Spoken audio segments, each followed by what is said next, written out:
Welcome to Science Guru Assam. মই সাইকুল sir সকলকে স্বাগতম জানাইছো। আজিৰ ভিডিওটোত আমি ক্লাস 10 জেনাৰেল সায়েন্সৰ যেটো হৈ যোৱা প্ৰি টেষ্টৰ কোশ্চেন পেপাৰ আলোচনা কৰিম আৰু আজি ডিস্ট্ৰিক্টটো হৈছে চৰাইদেউ ডিস্ট্ৰিক্ট। ইয়াৰ আগত মই নগাঁও ডিস্ট্ৰিক্টৰ কোশ্চেন পেপাৰ মই সলভ কৰি দিছো। যদি তোমালোকে ভিডিওটো চোৱা নাই ডেসক্ৰিপচনত ভিডিও লিংক দিয়া আছে, এই ভিডিওটো তোমালোকে চাই লবা। আৰু যদি তুমি বিচৰা তোমাৰ ডিস্ট্ৰিক্টৰ কোশ্চেন পেপাৰটো সলভ কৰি দিব লাগে তেনেহলে তুমি মোৰ হোয়াটসঅ্যাপ নাম্বাৰ দিয়ে আছো, কল নকৰিবা, ঠিক আছে? মই ৰিকোয়েস্ট কৰি কৈছো কল নকৰিবা, তোমালোকে কোশ্চেন পেপাৰখন পিডিএফ পঠাই দিবা, ধুনীয়াকে পিডিএফ বনাই পঠাই দিবা। মোৰ নাম্বাৰটো হৈছে 8472829618।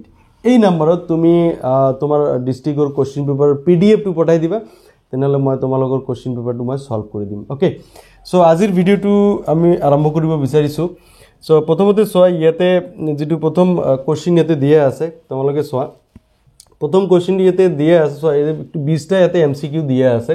প্ৰথম যেটো কোশ্চেন দিয়া আছে ইয়াতে চোৱা, সোডিয়াম সালফেট, সো মই কালাৰটো চেঞ্জ কৰি লৈছো। সোডিয়াম সালফেট আৰু বেৰিয়াম ক্লোৰাইড বিক্ৰিয়া কৰি বেৰিয়াম সালফেট আৰু সোডিয়াম ক্লোৰাইড উৎপন্ন কৰিছে। সো এইটো এটা দ্বি অপসৰণ বিক্ৰিয়া, ঠিক আছে? তোমালোকে প্ৰথম চেপ্টাৰত দিয়া আছে সংযোজন, বিয়োজন, অপসৰণ, দ্বি অপসৰণ। সো প্ৰতিটো বিক্ৰিয়াৰ টাইপটো মনত ৰাখিবা আৰু এক্সাম্পল বিলাক মনত ৰাখিবা। সো ইয়াৰ পৰা কোশ্চেন এটা আহিব পাৰে। সো 2 নম্বৰ কোশ্চেনটো চোৱা। 2 নম্বৰ কোশ্চেনটো এতে কি দিয়া আছে, জাৰণ এটা প্ৰক্ৰিয়া যত কি হয় তোমাৰ অক্সিজেন আৰু হাইড্ৰোজেন যোগ হয়, এটো হ'ব নোৱাৰে। অক্সিজেন জাৰণত কি অক্সিজেন যোগ হয়, হাইড্ৰোজেন অপসৰণ হয়। সো এইটো সি, অক্সিজেন যোগ হয় আৰু হাইড্ৰোজেন ত্যাগ কৰে। সো এইটো ইয়াকে কি জাৰণ বিক্ৰিয়া বুলি কোৱা হয়, ঠিক আছে?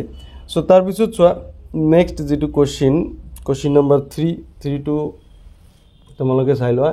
সো এটা দ্ৰৱই ৰঙা লিটমাছ নীলা কৰে, দ্ৰৱটোৰ পিএইচ হ'ব। চোৱা, ৰঙা লিটমাছ নীলা কোনে কৰে? ৰঙা লিটমাছ নীলা কৰে বেজ, ঠিক আছে? বেজ মিন্স ক্ষাৰক। সো ক্ষাৰকৰ পিএইচ 7তকৈ বেছি। সো ৰাইট আনসাৰ হ'ব 10। Okay, D is the right answer, direct কিতাবৰে কোশ্চেন। 4 নম্বৰ চোৱা, পানীৰ বিদ্যুৎ বিশ্লেষণত উৎপন্ন হোৱা হাইড্ৰোজেন আৰু অক্সিজেন গেছৰ অনুপাত। সো চোৱা ইয়াতে চোৱা H2O। সো ইয়াৰে বিদ্যুৎ বিশ্লেষণ যেতিয়া কৰিবা তোমাৰ কি হ'ব? সো হাইড্ৰোজেন গেছ আৰু চোৱা পানী উৎপন্ন হ'ব। ওকে, সো ইয়াতে তুমি যেতিয়া সন্তুলন কৰিবা ইয়াতে 2 দিব লাগিব। সো ইয়াতে 2 দিব লাগিব। সো 2:1 ৰেশিওত হাইড্ৰোজেন আৰু অক্সিজেন গেছ উৎপন্ন হ'ব। সো 2:1 ৰেশিও কত গল? 2:1 ৰেশিও। সো এইবিলাক বস্তু তোমালোকে কিন্তু চাব লাগিব। ওকে, সো নেক্সট কোশ্চেনটো চোৱা। কোশ্চেন নম্বৰ 5, তলৰ কোণটো আয়নীয় যৌগ নহয়। চোৱা, এটা আছে সহযোগী যৌগ যেটো ইলেক্ট্ৰন সহযোগিতা কৰি বন্ধনী গঠন কৰে। এটা আছে আয়নীয় যৌগ, আয়নৰ বিনিময় হয়। চোৱা, aluminium oxide, magnesium oxide, sodium oxide গোটেইখিনি আয়নীয় যৌগ হয়। এইটো ডি নম্বৰ যেটো আছে এমোনিয়াম NH3, সো এইটো কিন্তু আয়নীয় যৌগ নহয়, ঠিক আছে? সো তাৰ পিছতো চোৱা, বিউটেনৰ অনুত এটা থাকে বিউটেন। সো বিউটেন বুলি কৈছে। বিউটেন ইয়াতে কি থাকে? সো ইয়াতে চোৱা মিথ ইথ প্ৰপ বিউট, তো C4 আৰু H10। সো এইটো হৈছে বিউটেন। সো বিউটেনৰ অনুত কেইটা সহযোগী বান্ধনী থাকিব? চোৱা ইয়াতে কাৰ্বন কেইটা আছে? 4টা কাৰ্বন আছে।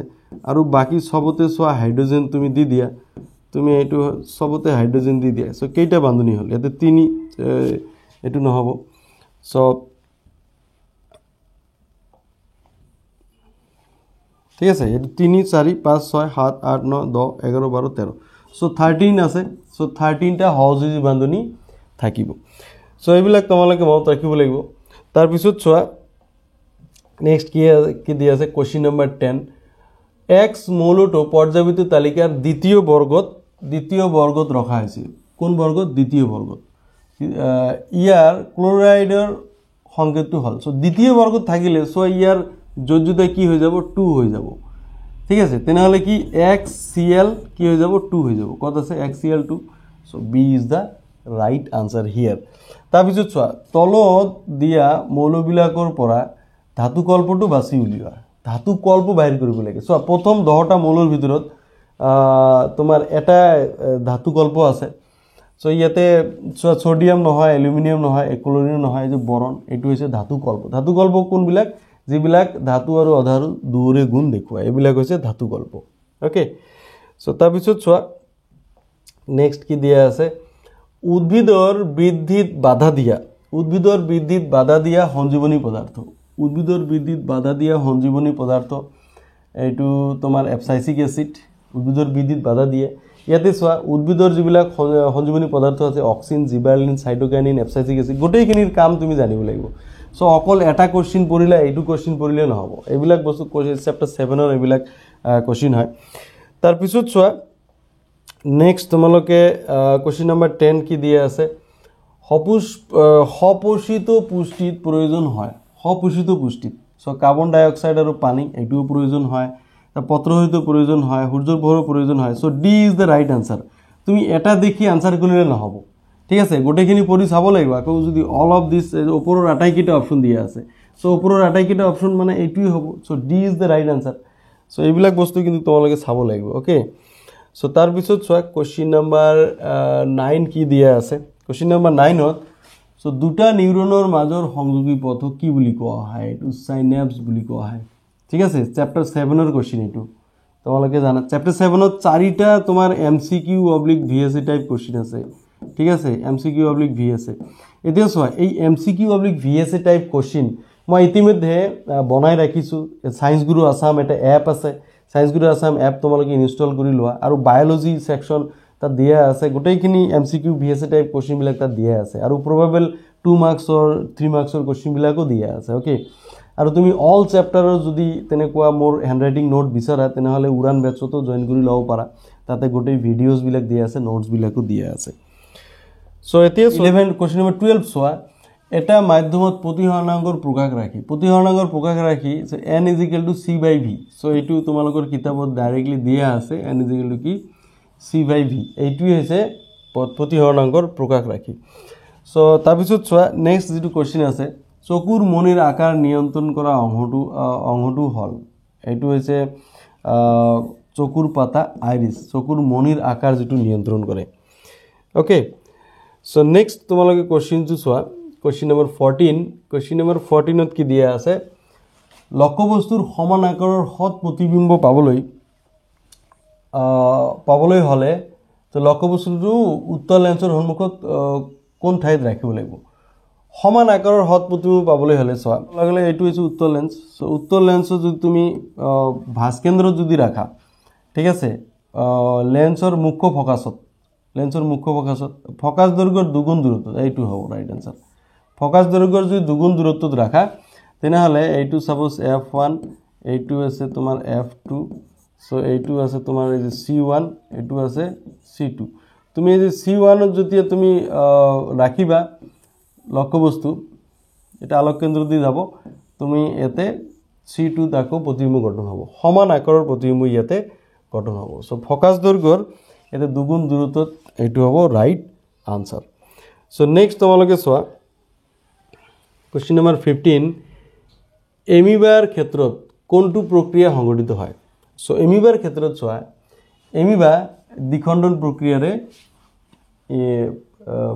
বংশ বিস্তাৰ কৰে তাৰ পিছত চোৱা কোশ্চেন নম্বৰ তোমাৰ 14 চোৱা মটৰ মাহৰ এজোপাৰ বিশুদ্ধ ঔষ গছ আৰু চাপৰ টিটিৰ সংকৰণ ঘটালে F2 জনুত পোৱা বিশুদ্ধ ঔষ আৰু চাপৰৰ অনুপাত 3:1 চোৱা সংকৰণৰ ক্ষেত্ৰত দিয়া আছে যদি ক্যাপিটাল টি আৰু স্মল টিৰ মাজত যদি সংকৰণ ঘটোৱা হয় প্ৰথম অপত্য জনুত F1 ত কি হয় F1 ত মিশ্রিত ঔষ হ'ব গোটেইকিটা ঔষই হ'ব কিন্তু F2 জনুত কি হ'ব 3:1 ৰেশিওত এটো কিন্তু ঔষ আৰু চাপৰ হৈ যাব ওকে তোমাৰ তিনিটা ঔষ আৰু এটা চাপৰ মটৰ মাহৰ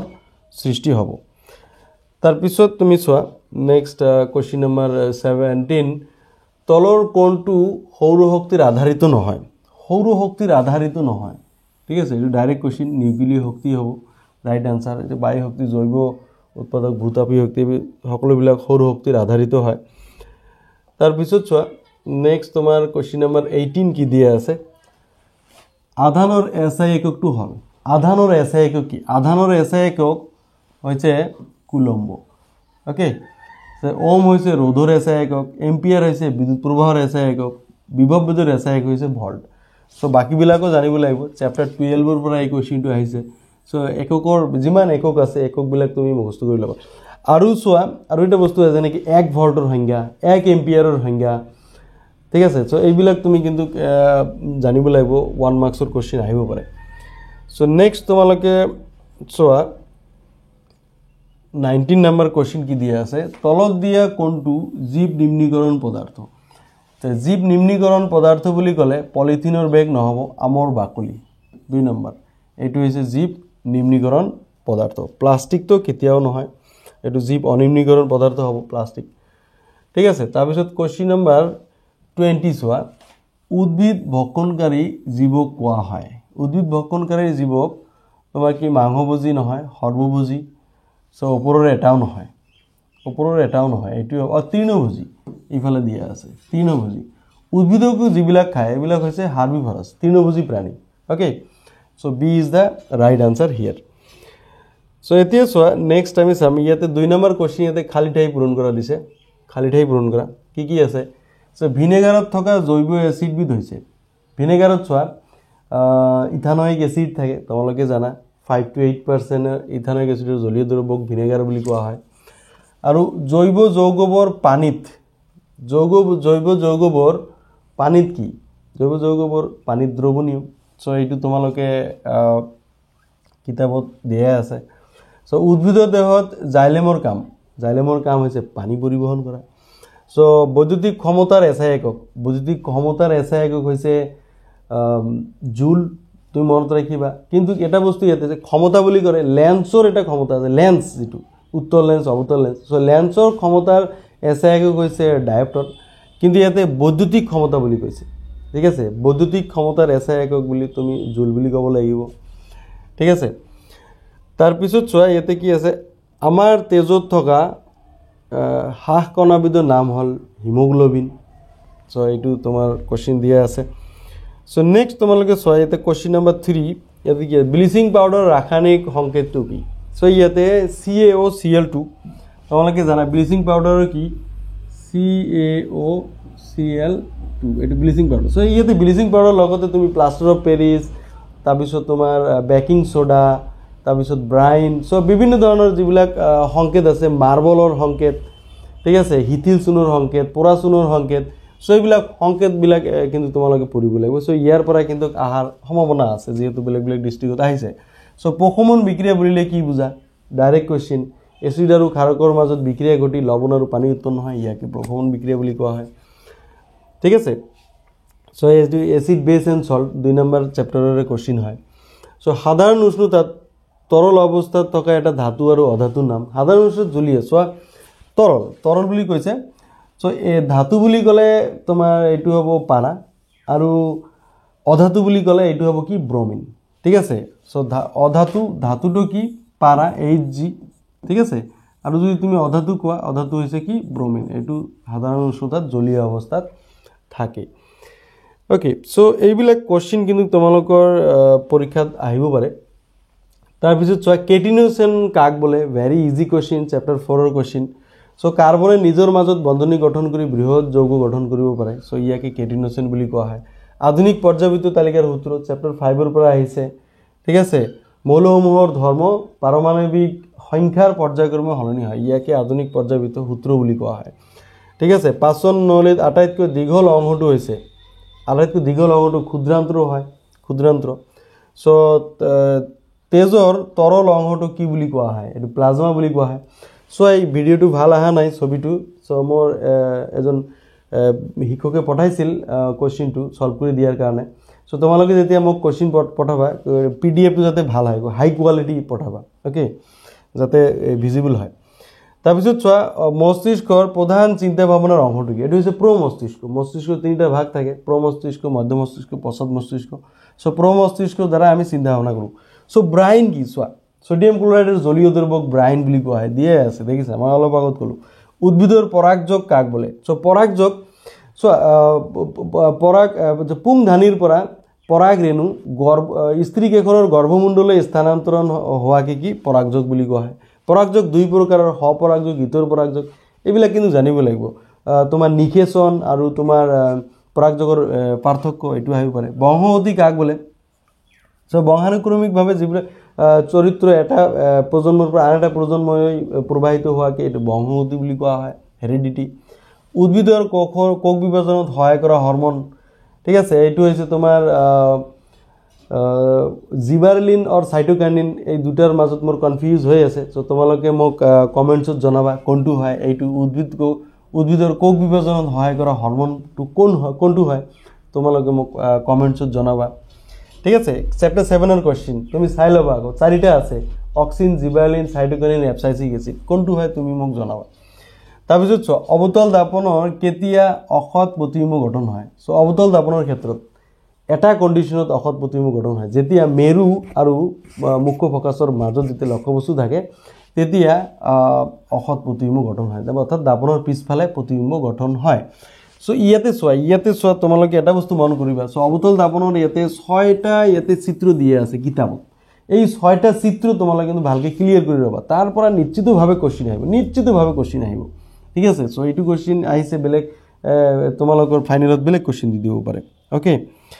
চ' এতিয়া চোৱা নেক্সট কি, 1 ভল্টৰ সংজ্ঞা দিয়ে, মই অলপ আগত ক'লোঁ। চ' 1 ভল্ট 1 এম্পিয়াৰ চৰাইদেউ ডিষ্ট্ৰিক্টত দি দিছে, দেখিছা। তাৰপিছত চোৱা প্ৰবাহযোগ, এইটোতো 12 নম্বৰ চেপ্টাৰৰ কুৱেশ্যন, তোমালোকে কিন্তু ভালকৈ এইবিলাক পঢ়িব লাগিব, ঠিক আছে। তাৰপিছত চোৱা প্ৰবাহযুক্ত দীঘল সলনায়তাৰ ভিতৰত চুম্বক ক্ষেত্ৰৰ প্ৰকৃতি কেনেকুৱা হয়? চুম্বক ক্ষেত্ৰৰ প্ৰকৃতি সুষম হয়। চেপ্টাৰ 13ৰ কুৱেশ্যন, আণ্ডাৰষ্টেণ্ডিং বেছ কুৱেশ্যন হয় এইটো, ঠিক আছে। আৰু চেপ্টাৰ 13ত 2টা আণ্ডাৰষ্টেণ্ডিং বেছ কুৱেশ্যন আছে আৰু ছবি আহিব চেপ্টাৰ 13ত, মই ইতিমধ্যে তোমালোকক দেখুৱাই দিছোঁ। চ' ইয়াতে চোৱা বৈদ্যুতিক মটৰত থকা ফলা আঙুঠিৰ কাম কি? বৈদ্যুতিক মটৰৰ ফলা আঙুঠিয়ে দিক পৰিৱৰ্তক হিচাপে কাম কৰে, ধুনীয়াকৈ লিখিলে 1 নম্বৰ পাই যাবা, চেপ্টাৰ 13ৰ কুৱেশ্যন। চ' কুণ্ডলী এটাত আবিষ্ট প্ৰবাহৰ দিক জানিবলৈ ব্যৱহৃত নিয়ম। চ' ফ্লেমিঙৰ সোঁহাতীয়া নীতিৰ সহায়ত আবিষ্ট বিদ্যুৎ প্ৰবাহৰ দিশ আমি নিৰ্ণয় কৰিব পাৰি, ঠিক আছে।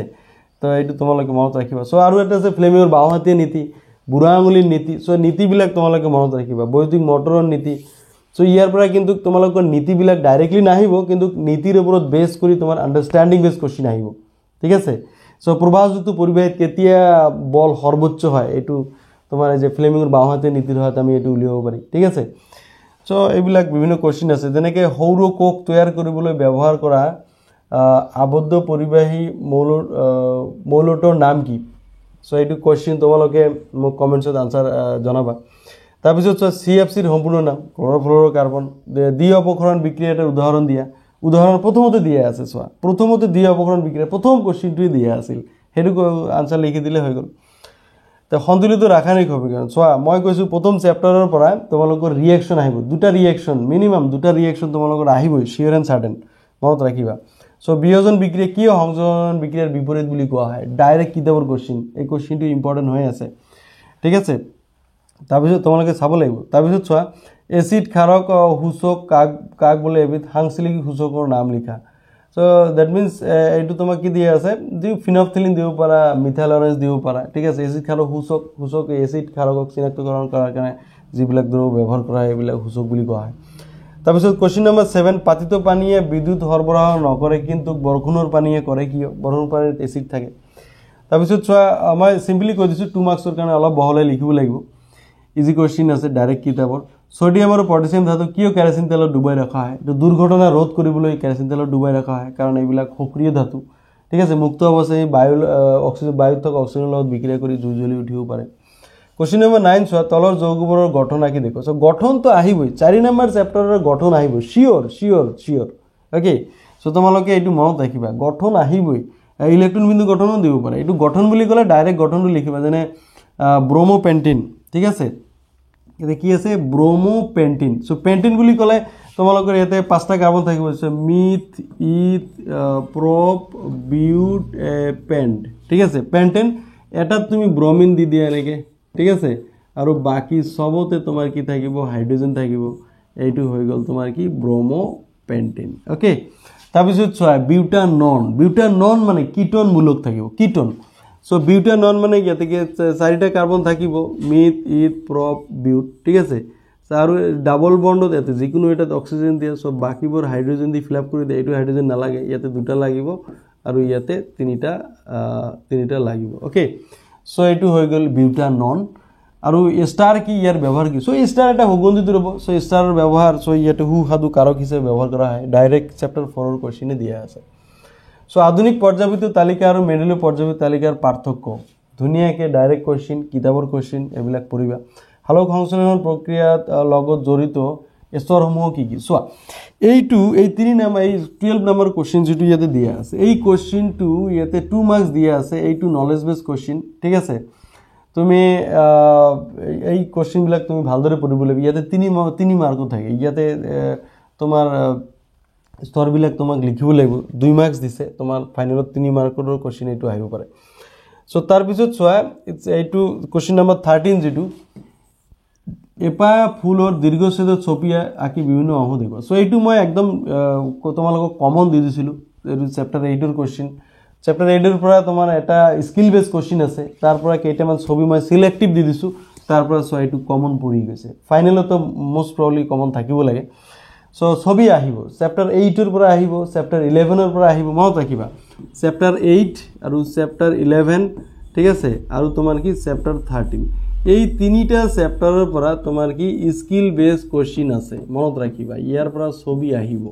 ঠিক আছে সো তাৰ পিছত চোৱা কোশ্চেন নম্বৰ 14 মানুহৰ সন্তানৰ ক্ষেত্ৰত লিংগ নিৰ্ধাৰণ কেনেদৰে কৰা হয় ডাইৰেক্ট কিতাবৰ কোশ্চেন তাৰ পিছত চোৱা পোহৰৰ প্ৰতিহৰণৰ নিয়ম কেইটা লিখা চোৱা পোহৰৰ প্ৰতিহৰণ আৰু প্ৰতিফলন সো দুটা আছে দুটাৰে নিয়ম পঢ়িবা আৰু অবতল দাপনৰ ব্যৱহাৰ উত্তল দাপনৰ ব্যৱহাৰ এইকেইটা তুমি চ্যাপ্টাৰ 12 ত পঢ়িব লাগিব ওকে চ্যাপ্টাৰ 10 ত এইটো পঢ়িব লাগিব তাৰপিছত লেন্স এখনৰ ক্ষমতা কিহৰ ওপৰত নিৰ্ভৰ কৰে সো লেন্সৰ ক্ষমতাৰ এছাই কি সো ক্ষমতা তোমালোকে জানা p = 1/f ঠিক আছে লেন্সৰ যেটো ক্ষমতা p = 1/f সো f মানে তো এইটো ফোকাস দৈৰ্ঘ্য সো নিশ্চিতভাৱে লেন্সৰ ক্ষমতা ফোকাস দৈৰ্ঘ্যৰ ওপৰত নিৰ্ভৰ কৰে আৰু ক্ষমতাৰ এছাই একক তোমালোকে জানা এইটো লেন্সৰ ক্ষমতাৰ এছাই একক হৈছে ডায়োপ্টাৰ আৰু তৰাবৰ তীৰবিৰাই কিয় ডাইৰেক্ট কিতাবৰ কোশ্চেন চ্যাপ্টাৰ 11 ওমৰ সূত্ৰটো লিখা আৰু ৰোধৰ এছাই একক লিখা সো ওমৰ সূত্ৰ এইটো চ্যাপ্টাৰ 12 ৰ ডাইৰেক্ট কোশ্চেন কিতাবত দিয়া আছে আৰু ৰোধৰ এছাই একক তোমালোকে জানা ওম তাৰ পিছত চ্যাপ্টাৰ 19 কোশ্চেন নম্বৰ 19 যেতিয়া এটা অজ্ঞাত ৰোধ 12 ভল্টৰ এটা ব্যাটাৰীৰ লগত সংযোগ কৰা হয় তেন্তে 2.5 মিলি এম্পিয়াৰ 2.5 মিলি এম্পিয়াৰ প্ৰবাহ চালিত হয় ৰোধটো উলিয়াব দিছে সো ইয়াতে চাই যে মিলি এম্পিয়াৰ এই মিলি এম্পিয়াৰটো তুমি এম্পিয়াৰত ভাঙি লৈহে তুমি অংক কৰিব লাগিব ঠিক আছে 2.5 এতে মিলি এম্পিয়াৰ দিয়া আছে মিলি এম্পিয়াৰ মানে 10⁻³ সো এইটো ভাঙি তাৰ পিছত তুমি অংকটো কৰিবা নিশ্চিতভাৱে তোমাৰ মিলি যাব ওকে সো তাৰ পিছত চাই এইটো কিতাবৰে কোশ্চেন নম্বৰ 20 বৈদ্যুতিক মটৰ আৰু বৈদ্যুতিক জেনাৰেটৰৰ মাজত পাৰ্থক্য লিখা ভেৰি সিম্পল কোশ্চেন নম্বৰ 21 পৰিস্থিতিতন্ত্ৰৰ বিয়োজকৰ ভূমিকা কি চমুকৈ ব্যাখ্যা কৰা ইজি কোশ্চেন নম্বৰ 22 জীৱাশ্ম ইন্ধনৰ ব্যৱহাৰ দুটা অসুবিধা লিখা ডাইৰেক্ট কোশ্চেন আমি বনাঞ্চল আৰু বন্যপ্ৰাণী কিয় সংৰক্ষণ কৰিব লাগে বনাঞ্চল সংৰক্ষণৰ দুটা উপায় লিখা ভেৰি ইজি কোশ্চেন দিয়া আছে আৰু চোৱা কোশ্চেন নম্বৰ 24 যেটো কোশ্চেন নম্বৰ 24 ত ইয়াতে অংক দিয়া আছে চ্যাপ্টাৰ 10 ত 20 সেন্টিমিটাৰ ফোকাস দৈৰ্ঘ্যৰ অবতল দাপন এখনৰ পৰা 10 সেন্টিমিটাৰ দূৰত্বত এটা লক্ষ্যবস্তু ৰখা হৈছে প্ৰতিবিম্বৰ অৱস্থান প্ৰকৃতি আৰু বিবৰ্ধন নিৰ্ণয় কৰা সো এইটো তোমালোকে নিশ্চিতভাৱে কৰিবা কৰি মোক কমেন্টছত আনসাৰটো মোক জনাবা ঠিক আছে আৰু অবতল লেন্স এখনৰ ফোকাস দৈৰ্ঘ্য 15 সেন্টিমিটাৰ লেন্সৰ পৰা কিমান দূৰত্বত লক্ষ্যবস্তু এটা ৰাখিব লাগিব যাতে তাৰ পৰা 10 সেন্টিমিটাৰ দূৰত্বত লেন্সখনে প্ৰতিবিম্বটা গঠন কৰিব পাৰে সো তদুপৰি লেন্সত হোৱা বিবৰ্ধন নিৰ্ণয় কৰা সো বিবৰ্ধন নিৰ্ণয় কৰিব দিছে সো এয়া আছিল চৰাইদেউ ডিস্ট্ৰিক্টৰ কোশ্চেন পেপাৰ যেটো মই তোমালোকক সলভ কৰি দিলো সো কেনেকুৱা লাগিল তোমালোকে মোক জনাবা আৰু তোমাৰ ডিস্ট্ৰিক্টৰ কোশ্চেন পেপাৰটো সলভ কৰি যদি দিব লাগে তেনেহ'লে মই নাম্বাৰটো দি দিছোঁ প্ৰথমতে তুমি এই নাম্বাৰত তোমাৰ PDF টো পঠাই দিবা আজিৰ ভিডিঅ' ইমানতে সামৰিছোঁ থেংক ইউ ভেৰি মাছ